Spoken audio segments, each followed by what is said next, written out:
Graça e paz a todos. Mesmo assentados, vamos orar mais uma vez.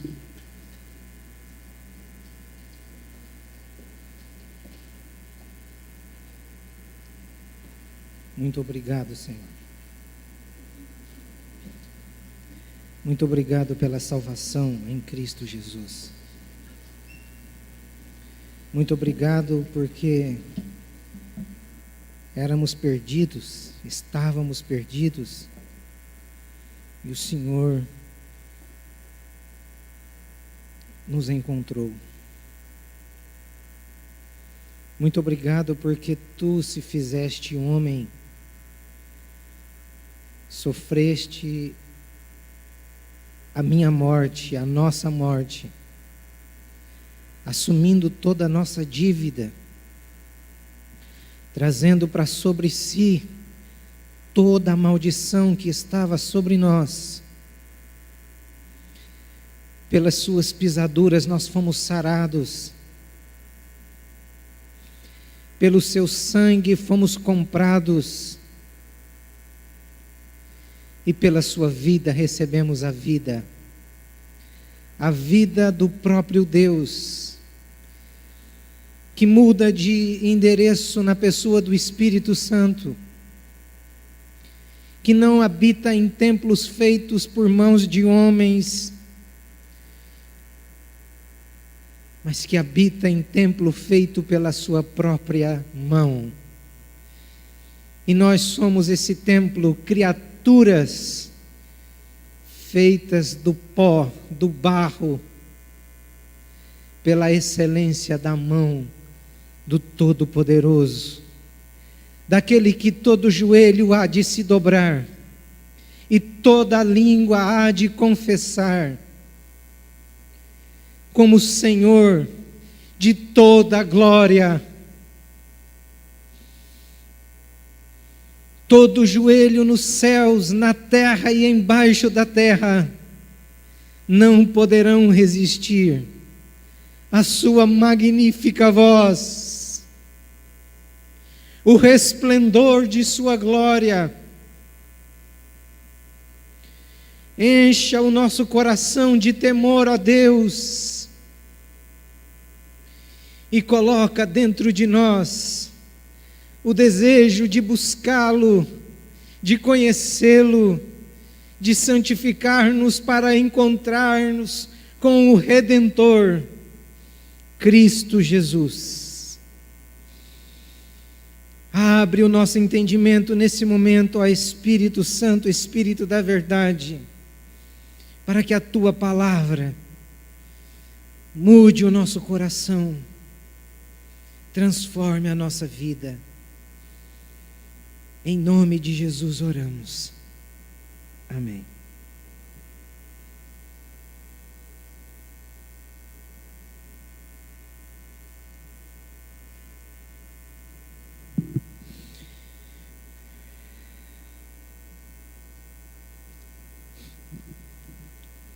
Eu continuo sequenciando a série que comecei em Efésios, capítulo 1, e hoje pretendo fazer a primeira parte do verso 10, com a graça do nosso Senhor Jesus. E o verso 10 tem esse foco: tudo reunido em Cristo. A proposta do verso 10 é esta. Paulo, quando está escrevendo, inspirado pelo Espírito Santo, ele escreve esse verso, sequenciando aquela cadência do nosso chamamento, da obra redentora, da encarnação, do sacrifício, da eleição, da predestinação, da santificação, e chega no ponto mais elevado da nossa posição em Cristo Jesus, no verso de número 10. Então aqui a proposta é esta: tudo reunido em Cristo. Vamos fazer a leitura do verso 10, o Paulo vai me auxiliar, por favor.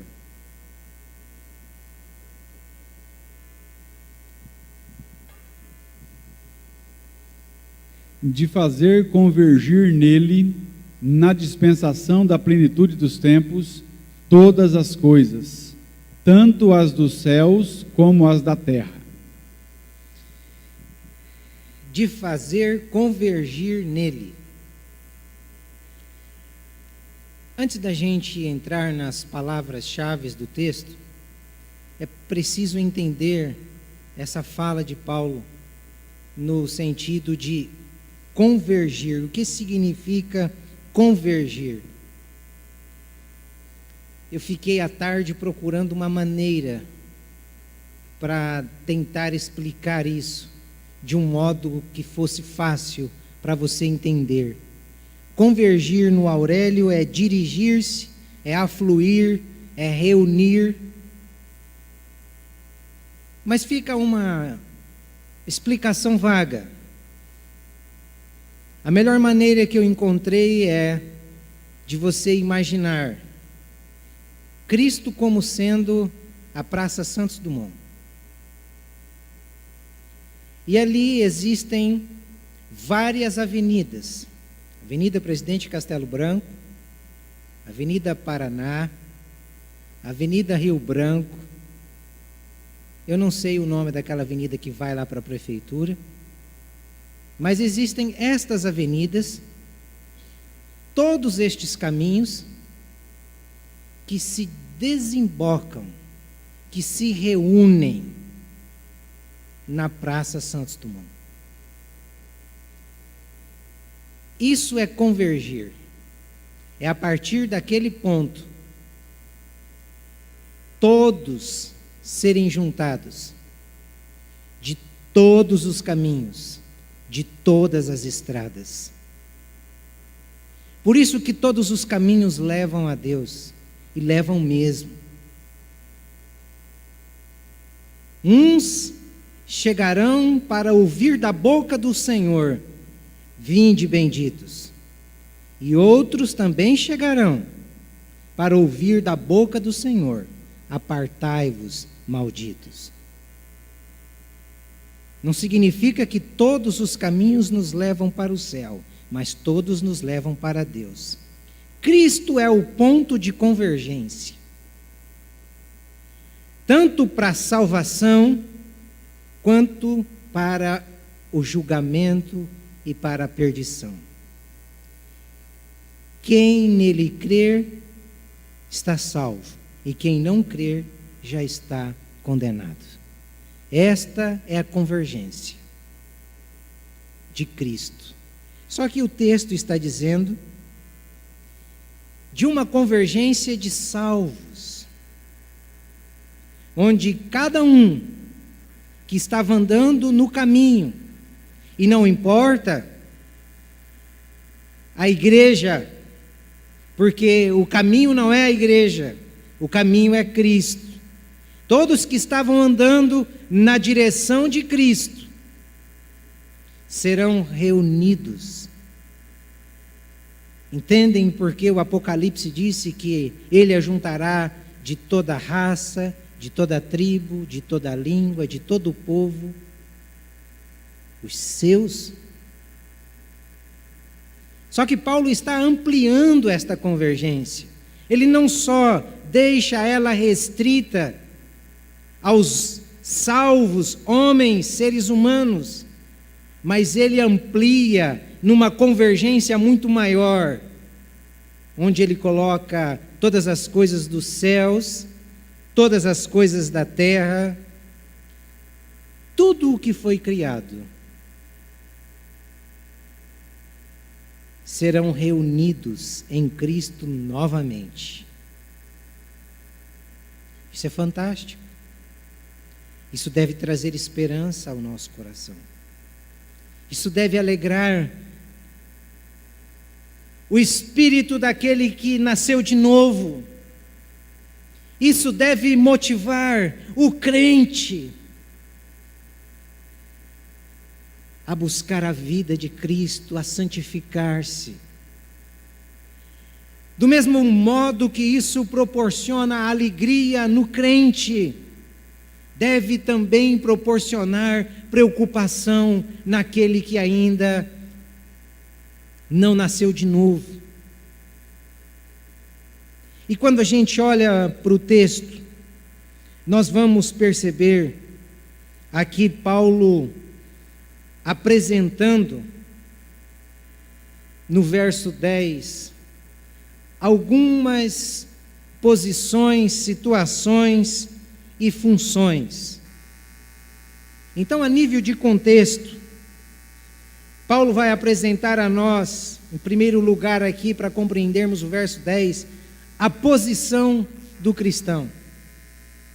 Se você observa o verso 10, nós estamos numa posição muito mais elevada, muito superior a que Paulo nos coloca no verso 7. No verso 7, nós estamos numa posição de salvos, de remidos. Você observa no verso 7 aí da sua Bíblia, Paulo nos colocando, após ele falar da eleição, da santificação, ele nos coloca na posição de remidos, de salvos. Aqui Paulo já está nos colocando, não na posição mais de apenas salvos, mas na posição de regenerados, com o corpo glorificado, na plenitude da vida eterna que viveremos. Aqui Paulo está nos colocando já naquele momento extasiante, de que nós não mais experimentaremos dor, de que não mais choraremos, de que não mais experimentaremos a tristeza da morte, a dor da perda. Por isso que a posição é mais elevada. Então, na verdade, Paulo está nos colocando na esfera do grande, do compreensível e final propósito de Deus, que é a consumação de todas as coisas, onde efetua-se por completo o plano e a obra redentora de nosso Senhor e Salvador Jesus Cristo, onde o sangue vertido na cruz valeu a nossa compra e autenticou-nos para estar com Cristo reunido de uma vez para sempre. Esta é a posição. E a mente humana e decaída jamais compreenderá e contemplará esta verdade, porque esta verdade é um privilégio da mente que foi regenerada, do coração que foi implantado pelo Senhor, porque Ele disse que tiraria de nós o coração de pedra, o coração endurecido, que a palavra cairia e não teria vida, e colocaria em nós um coração de carne, onde pudéssemos sentir, viver, expressar, pulsar a vida do eterno. Esta é a sua posição em Cristo. Esta é a minha posição. E Paulo também vai apresentar a situação do mundo. Porque quando ele converge todas as coisas, ele converge com o propósito de estabelecer a sua maior proposta de um novo céu e de uma nova terra. Então, quando nós olhamos a situação do mundo hoje, nós percebemos uma situação totalmente rasgada, dividida. O mundo está vivendo um caos. Vamos olhar para o nosso país. Esta semana, intervenção militar no Rio de Janeiro para tentar controlar a violência, o crime. Logo, logo isso pode se estender a demais estados. Então, quando você olha para o nosso mundo, você percebe que a qualquer momento pode estourar uma guerra. Pode acontecer uma catástrofe. O mundo que nós vivemos é inseguro, é incerto. Difícil hoje assistir jornal, porque o que você ouve é doenças, pestes, corrupção, injustiça.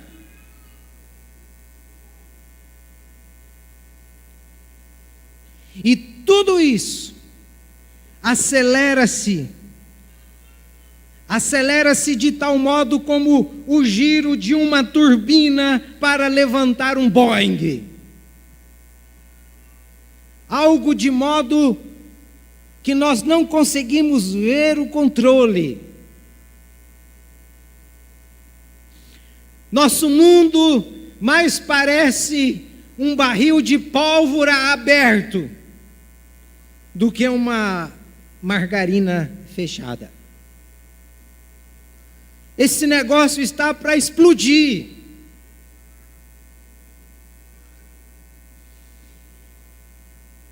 E na verdade, ninguém sabe o que há de acontecer. Ninguém poderia, neste mundo, prever. Por isso não usarei de pretensão e de idiotice tentar prever alguma coisa acerca do futuro. Não posso gastar este tempo precioso tentando prever aquilo que só Deus sabe. Mas pode ser que apesar deste mundo, como esse barril de pólvoras, nós servimos a um Senhor que diante de todas as explosões é capaz de juntar os nossos ossos secos, porque uma vez já foi feito isso.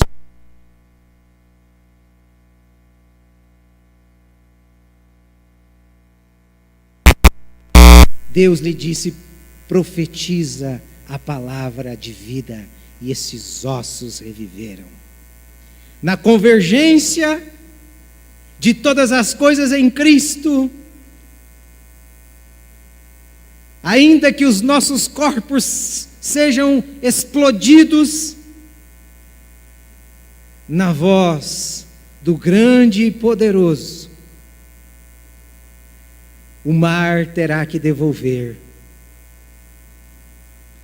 tudo o que foi consumido, derretido nessa vida, será restaurado.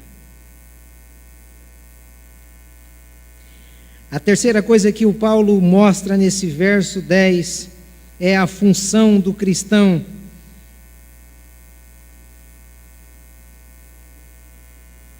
Antes de entrarmos no termo, eu preciso que você esqueça um pouco ali e se concentre na função do cristão. Deus nos chamou não para aconselharmos os estadistas. Deus nos chamou não para sentarmos na mesa de políticos e dizer a eles: faça isso, faça aquilo, para que o mundo seja melhor. Deus não nos chamou para isso.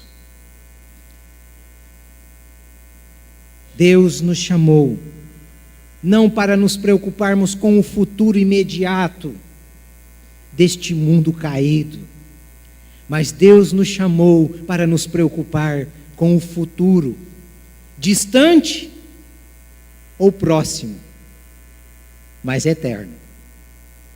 do seu Filho Jesus Cristo. Deus nos chamou para isso.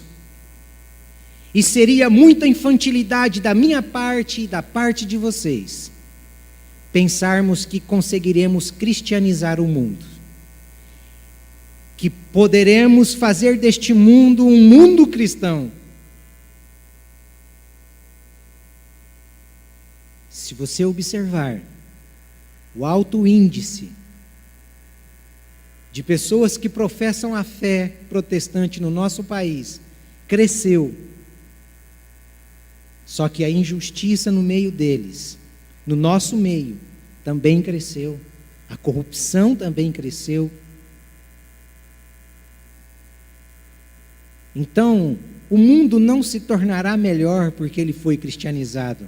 Deus não nos chamou para cristianizar o mundo. Deus nos chamou para testemunhar as pessoas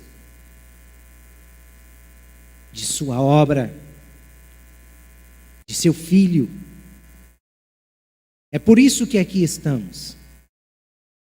É por isso que fomos alcançados pelo Evangelho de Jesus Cristo. Independente do que os homens pensem, creiam, o plano de Deus, o propósito de Deus vai se cumprir. Vai se cumprir porque a palavra dele não volta vazia. Vai se cumprir porque as Escrituras diz que nenhum de seus planos e propósitos podem ser frustrados. Vai se cumprir porque, agindo ele, quem poderá impedi-lo? Então, se eles vão se cumprir,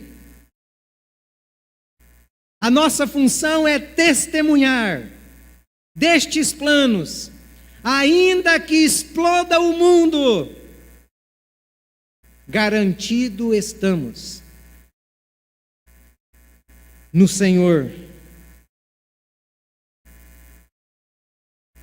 Então, diante das crises, não nos abalemos, irmãos. Diante das crises, olhemos para o alto e creiamos que a vinda do nosso Redentor próxima está. Próxima está. Por isso da música Maranata, a hora vem, Jesus. É por isso. Então, o primeiro termo e único que vamos analisar nessa noite é este termo: dispensação. De fazer convergir nele, na dispensação. Essa palavra tem sido submetida a maus tratos. Essa palavra tem sofrido abusos e más interpretações. Quando você ouve essa palavra dispensação, na coluna. Porque muitas pessoas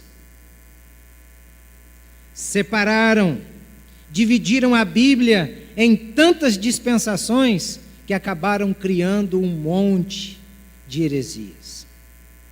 Alguns defendem 6, outros 7, agora tem correntes até com 32 dispensações. Dispensações foram atos que Deus foi fazendo na história, e eles vão parcionando isso. Como se a história e o plano de Deus fosse uma coxa de retalho. Sabe aqueles tapetes de antigamente que as mulheres faziam? Eu acho lindo aqueles tapetes. Que elas iam pegando pedaços de pano e costurando e faziam aqueles tapetes coloridos. A dispensação é como se fosse isso. Dividiram, parcionaram, mas as autoridades bíblicas concordam que esta palavra dispensação, aqui no texto, ela tem apenas 2 sentidos. E esse termo ele é empregado nesta carta por 3 vezes. Está no verso 10 que lemos, está também no capítulo 3, verso 2 e o verso 9 do capítulo 3, textos que nós iremos ler aqui, para que possamos compreender o sentido dessa palavra dispensação. Então, quais são os 2 sentidos da dispensação aqui no texto? O primeiro sentido é demonstrar o plano de Deus.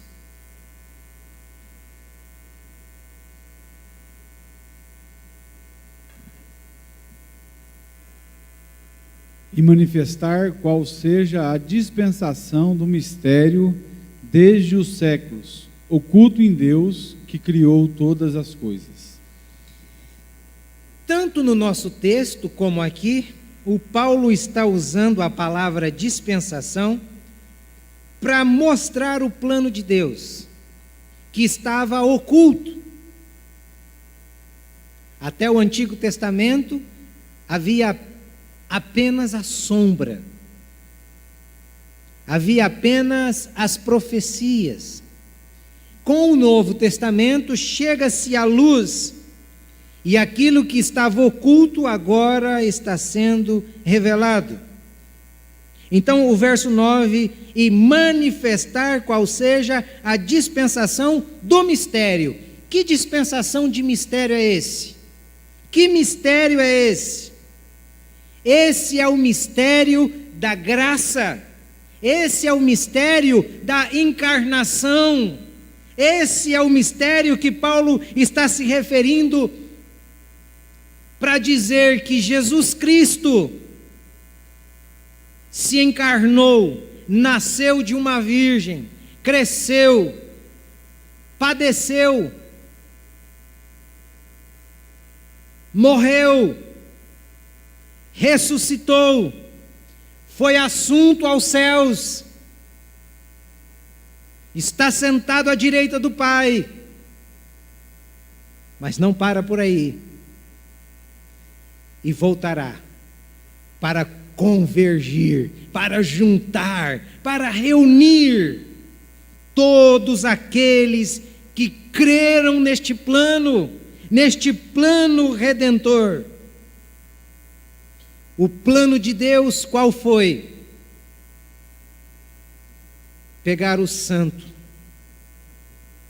o justo, o único filho, o amado do Pai, aquele que não tinha pecado, aquele que era igual,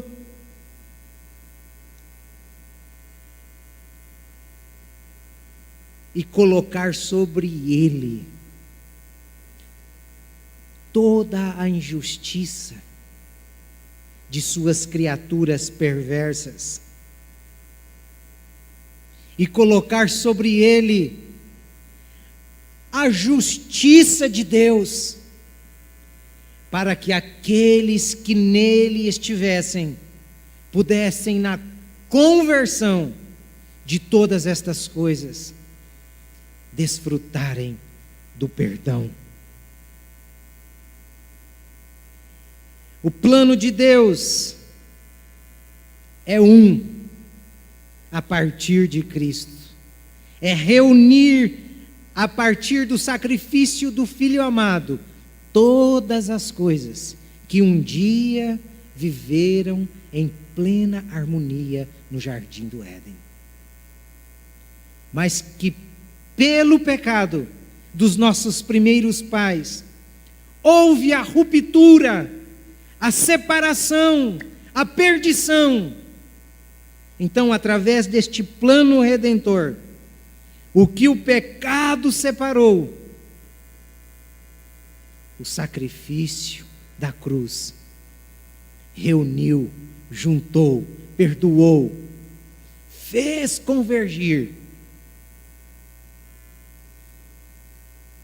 E é nisto que Cristo será glorificado. Quando lemos a carta de Paulo, se não me falha a memória, aos Tessalonicenses, ou aos Colossenses, nós percebemos que Cristo será glorificado quando a igreja estiver com Ele. Nós somos a glória de Cristo. Aqueles que estavam perdidos, agora regenerados, salvos. Aqueles que não tinham comunhão com Deus, por causa do sacrifício do amado, agora estão unidos com o Pai. Ainda que adotados.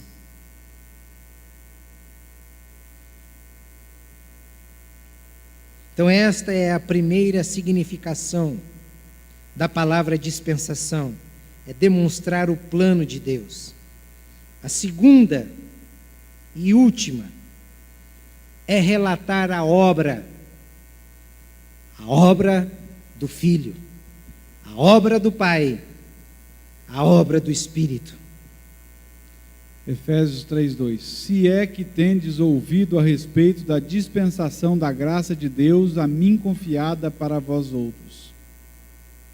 Dispensação da graça, mais uma vez falando da obra de Deus, através do Filho, e concretizada em nosso coração pela pessoa bendita do Espírito Santo.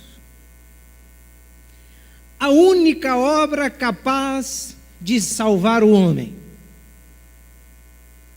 A única obra capaz de chegar ao trono de Deus como cheiro suave.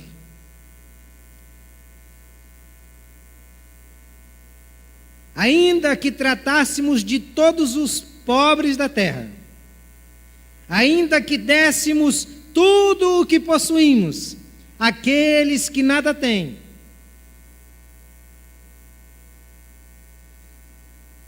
ainda que seguíssemos todos os preceitos das religiões, das leis, ainda assim, as nossas obras, Isaías diz que elas fedem, que elas cheiram mal, é como trapo de imundície. Então todos os nossos sacrifícios, Deus não aceita como forma de salvação. A única obra aceitável diante de Deus é a obra realizada pela graça. É a obra realizada pelo seu Filho Jesus Cristo.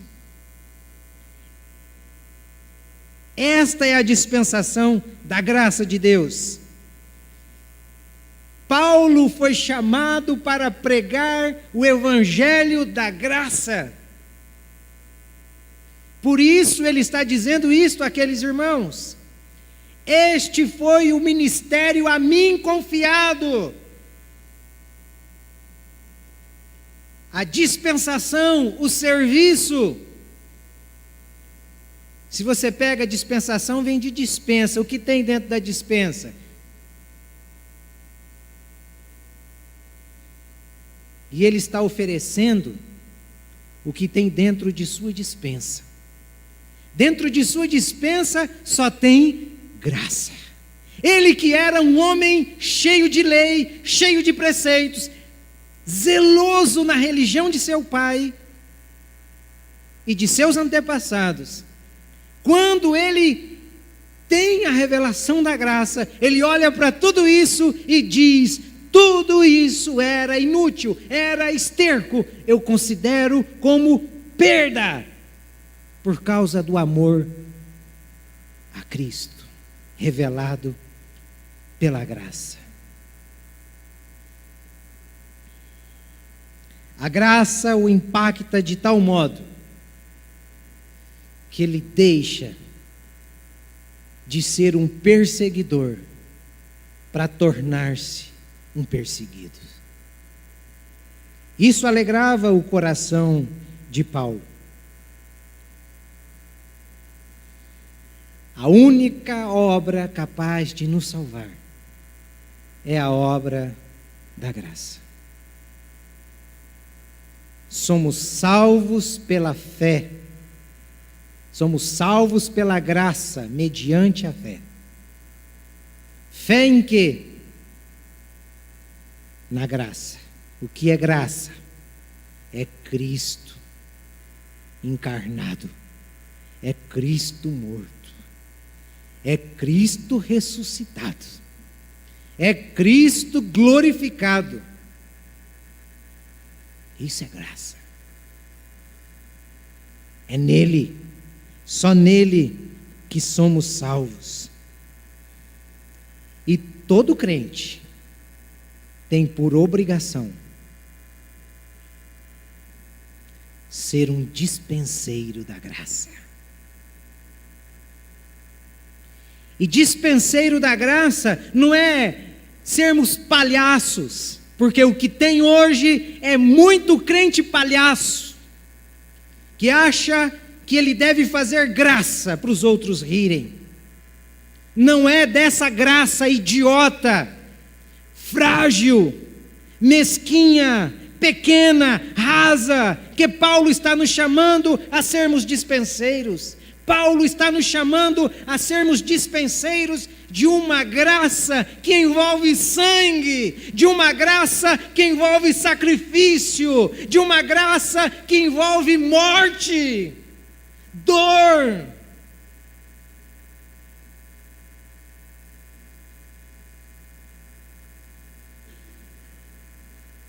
A palavra graça pode ser bonita,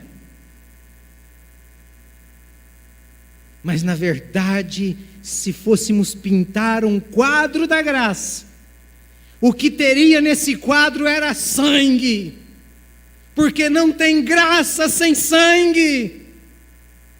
O que teria nesse quadro era morte, porque não tem graça sem morte.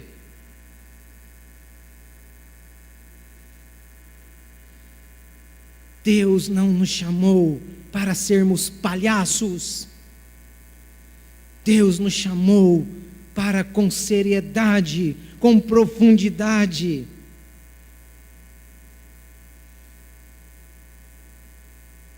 sermos um quadro de graça.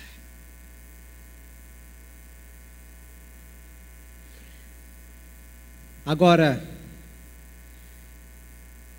se não estamos cumprindo com esta ordem, se estamos negligenciando esta tão grande ordem, que é testemunhar a obra, testemunhar o plano, que dispenseiro temos sido nós? Que graça temos provado? Será que provamos? Será que experimentamos? Jesus disse uma coisa: a boca fala do que o coração está cheio.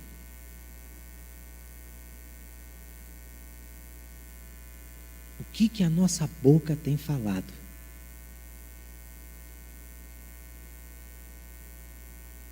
Tem falado do que o nosso coração está cheio.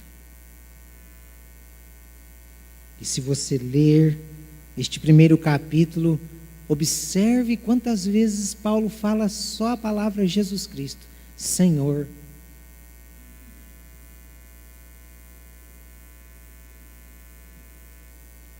O que temos dispensado às pessoas, irmãos? Esta deve ser a nossa preocupação.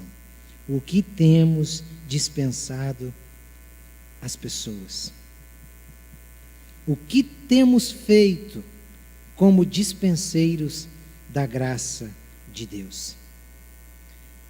Paulo nos diz que esse mistério, que a dispensação desse mistério, foi-nos revelado para nos dar este conhecimento do grande plano e da grande obra.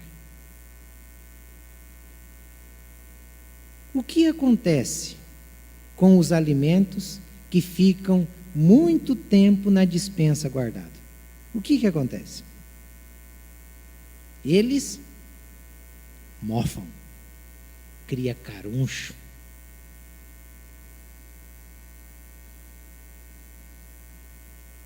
Às vezes eu fico pensando, Deus, será que eu não tenho sido um crente carunchado?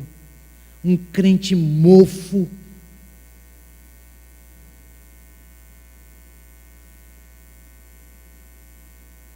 Que fruto eu tenho dado? Que fruto você tem dado? Alimento mofo e carunchado não serve para alimentar ninguém. Alimento mofo e carunchado, ele provoca doença. E será que nós não temos feito isso do Evangelho? Carunchado e mofo, provocando doença. A pessoa está passando por uma dificuldade, vem procurar uma palavra, e nós não temos coragem de dizer a verdade, porque nós somos mofos. A intenção nossa é agradar a homens, é sermos politicamente corretos. Deus não nos chamou para isso.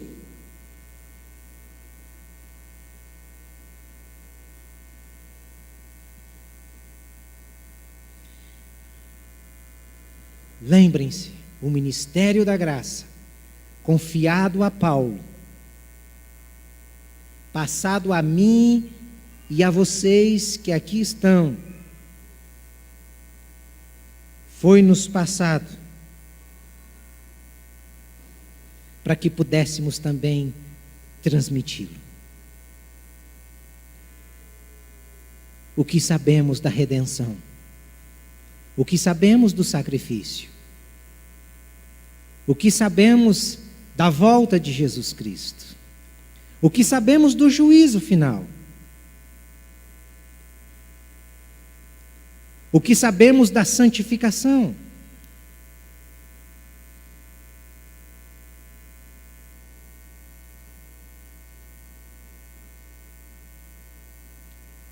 Talvez e provavelmente a nossa despensa esteja vazia destes elementos. Provavelmente a nossa despensa está cheia de coisas deste mundo. Sabemos muito de WhatsApp, de Facebook, sabemos muito destas bobagens que roubam o nosso tempo e que nos cegam.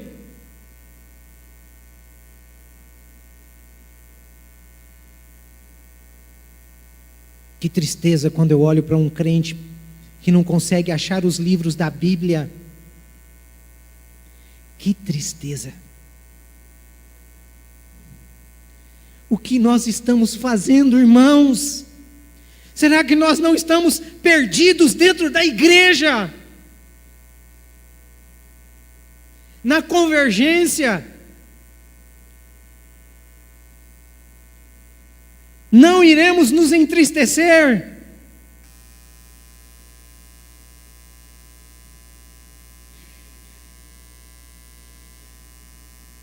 E é engraçado que nós arrumamos desculpas para todas estas coisas.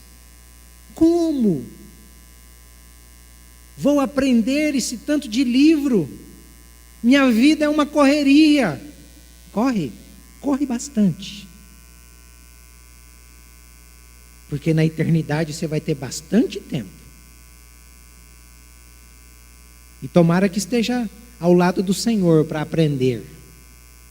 Porque senão vai ser do outro lado. E muito tempo, viu?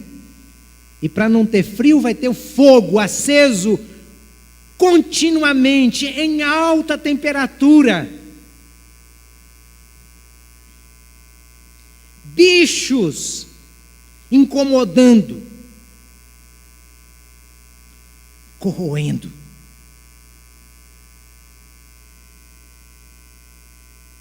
capeta voando por cima e por baixo.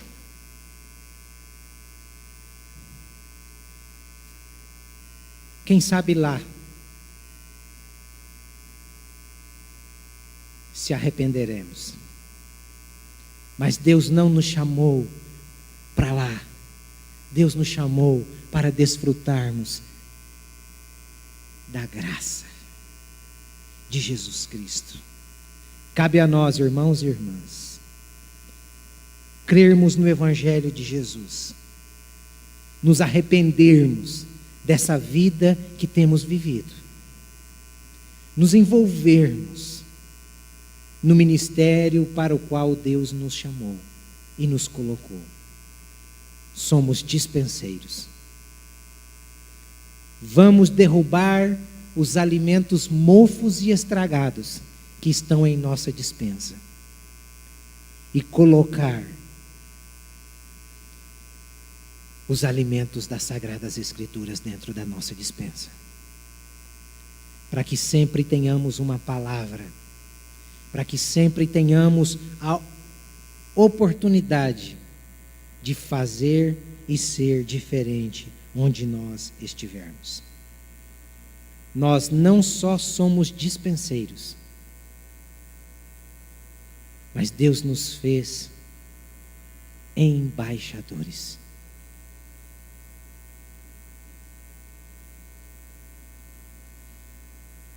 Embaixadores. Que cargo importante, irmãos. Que função importante.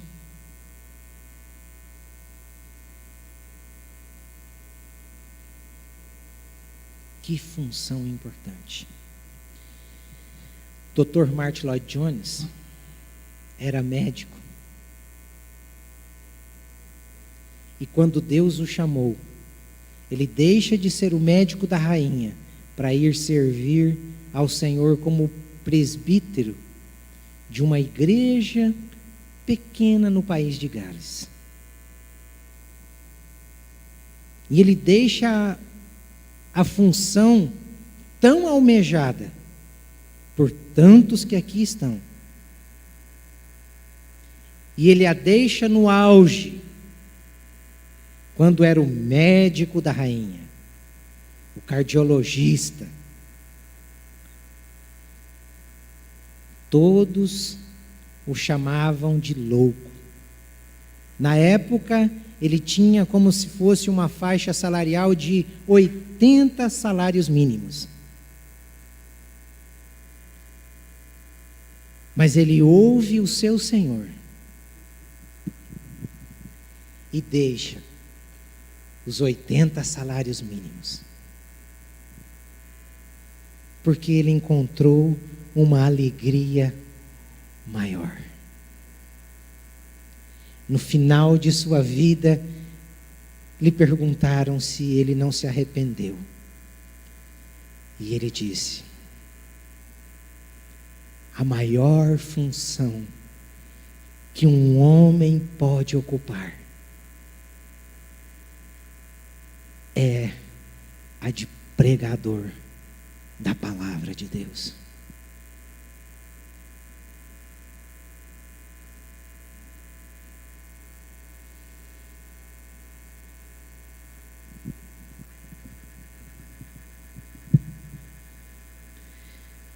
Paulo, a sua alegria, meu irmão, não pode ser no excelente programador que és. Juliana, a sua alegria não pode ser no excelente profissional que és na área de painel. Fernando, sua alegria não pode ser, Fernando, no final de cada obra, observar de como aquilo saiu do nada e se transformou numa imensa construção. Elias, a sua alegria, meu irmão, não pode ser em pegar um ambiente sem teto e você deixá-lo bonito com o gesso que você sabe fazer com excelência. João, a sua alegria, meu irmão, não pode ser em colocar as molas em um caminhão que chega todo arrebentado.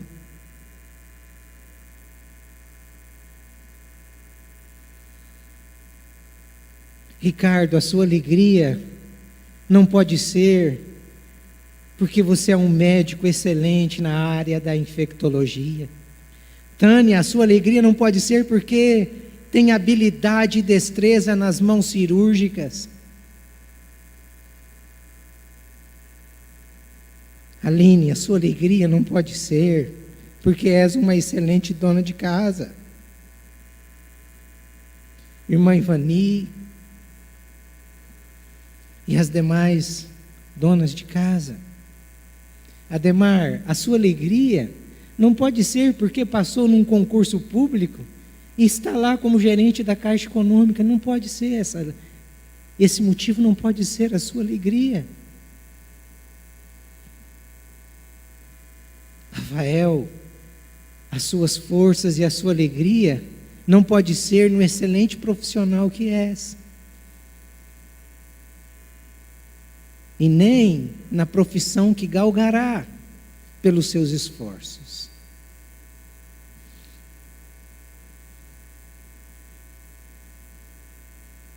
Furlan, sua alegria não pode ser nos momentos de crise que você consegue, no meio de tudo isso, vender, comprar e negociar.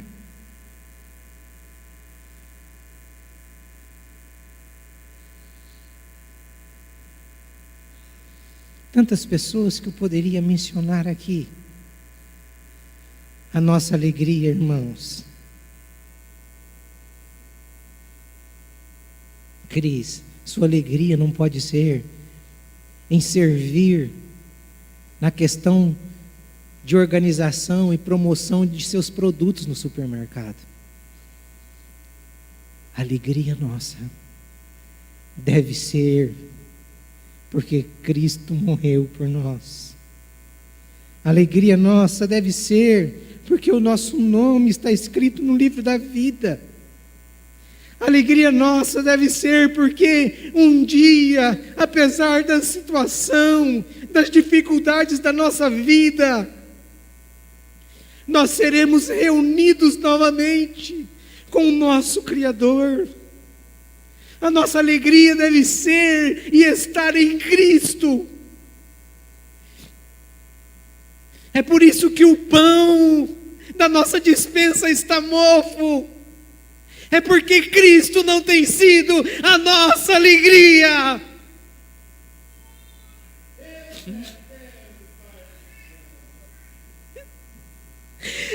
Nós temos nos alegrado com as porcarias desse mundo e dessa vida.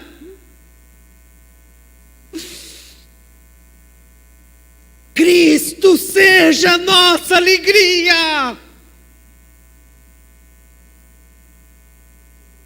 Um homem que se alegra em Deus é um homem realizado. Um homem que se alegra em Deus é um homem temível. Porque ele não teme nada. Porque ele sabe que sua vida está nas mãos daquele que vive, reina, tem todo o poder.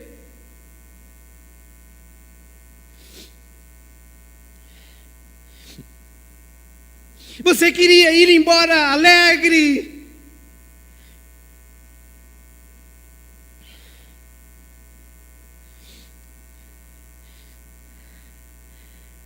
É com Cristo.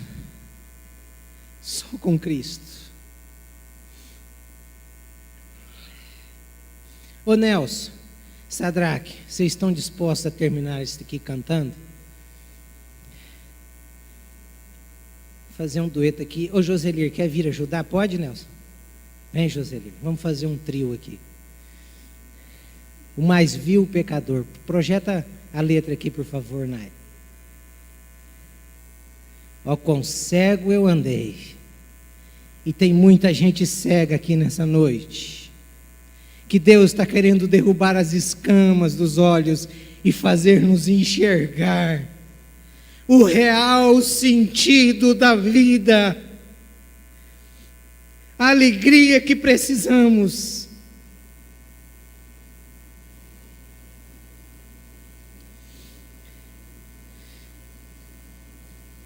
Esses tempos atrás eu vi um curso dizendo homens de sucesso.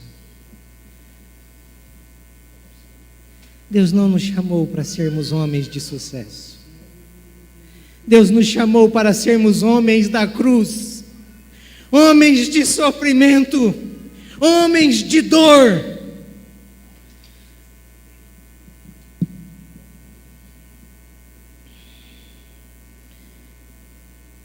Vamos nos colocar em pé para a gente cantar essa música.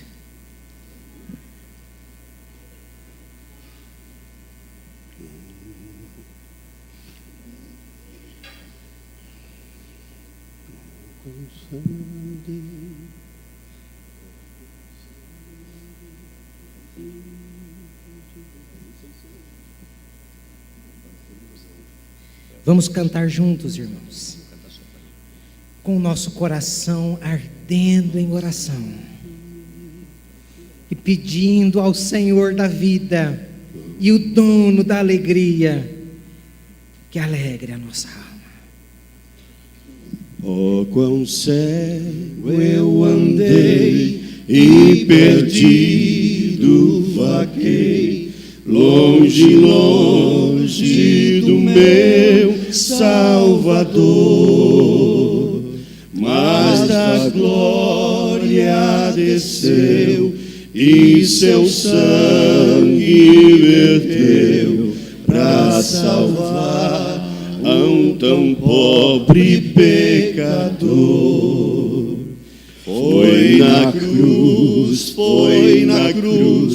onde um dia eu vi meu pecado castigado em Jesus.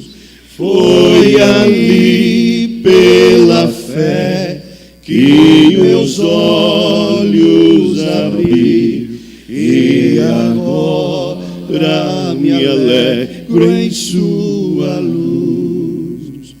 Eu ouvia falar desta graça sem par que do céu trouxe nosso Jesus, mas eu surdo me fiz, converter-me não quis ao Senhor que por mim morreu na cruz. Quão ditoso então esse meu coração, conhecendo o excelso amor que levou meu Jesus a sofrer lá na cruz para salvar um tão pobre pecador. Foi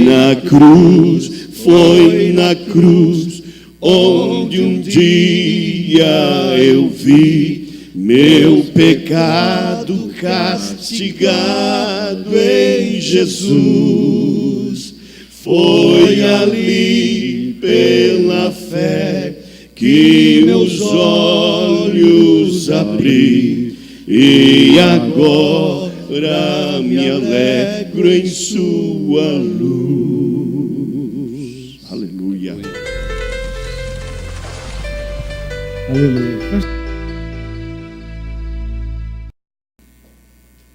Pai, obrigado, Deus,